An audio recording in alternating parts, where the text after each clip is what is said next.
100 tahun partai politik di Indonesia. Indonesia merdeka karena perjuangan partai-partai politik sebagai transformasi pergerakan nasional. Tapi juga biang keladi terancam bubarnya atau kemunduran Indonesia hari ini karena kebobrokan partai-partai politik sampai detik ini.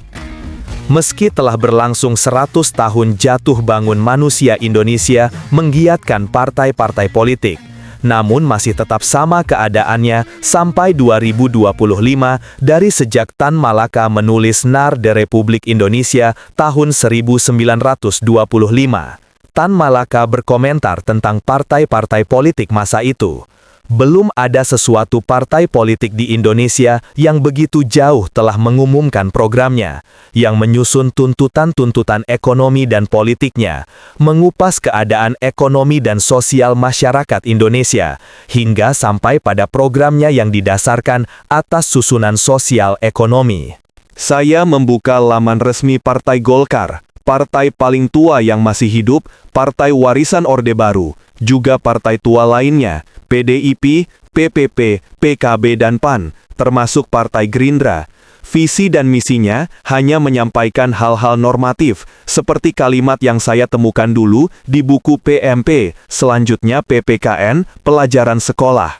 Tidak ada tercantum misalnya garis-garis haluan partai, atau garis perjuangan partai, atau sebagai program nasional yang dicanangkan partai, yang strategis dan taktis untuk berkontribusi memberi solusi masalah bangsa dan negara hari-hari ini. Lucu juga PAN yang punya visi salah satunya mewujudkan kader yang berkualitas. Bagaimana mau berkualitas kalau mengandalkan publikasi rekrutan artis, hingga masyarakat jengah membuat PAN diplesetkan Partai Artis Nasional. Demikian partai lain sama ingin menciptakan kaderisasi, tapi sama yang dilakukan PAN, pabrikasi yang pragmatis, mengandalkan populisme. Tengok misalnya Tan Malaka, karena pernah jadi ketua PKI pasca Kongres Desember 1921, meski bermasa pendek karena berselisih paham dengan Alimin dan Semaun dalam pandangan soal strategi pemberontakan melawan Belanda, tapi di Narda Republik Indonesia telah menjabarkan program dan uraian yang jelas tentang jalan-jalan yang harus ditempuh sebagai program nasional PKI ekonomi yang detail operasional bidang politik, ekonomi, sosial, pendidikan, militer, polisi, dan rencana aksi. Menarik misalnya Tan Malaka merasa perlu membentuk Republik Federasi dari pelbagai pulau-pulau Indonesia. Bentuk negara yang dimau Republik, Narda Republik Indonesia. Tapi kenapa harus juga membentuk federasi? Lalu sejak awal Tan Malaka sudah berbicara dipisah antara militer dan polisi. Juga ada pemisahan antara Pangreh Praja, Satpol PP, polisi dan justisi.